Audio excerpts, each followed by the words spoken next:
Okay, so we're out of newspaper for lighting fires, so cardboard is what we've got, and what to do is you tear off kind of palm-sized pieces.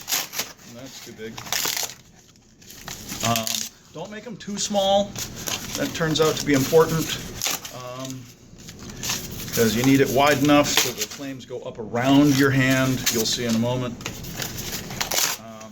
Roughly a square foot or a little less of cardboard, single layer cardboard, will get you about an inch and a half of material, and that's what we want to have. Then lighting the match is a matter of pushing it along. Let the whole thing be kind of a chimney. That'll help. I'm keeping a pinch where I am. Okay, come with me. And right, turn on the fan, but low, there we go. And over the tweer. See how I'm pinching it keeps the flames from getting to me really quickly. There we go. But get some coke in on either side. And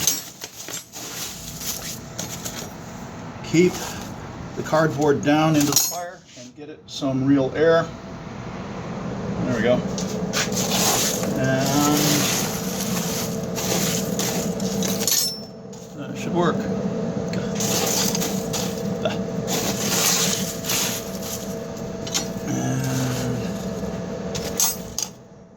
And if you tend it carefully, that should light your fire.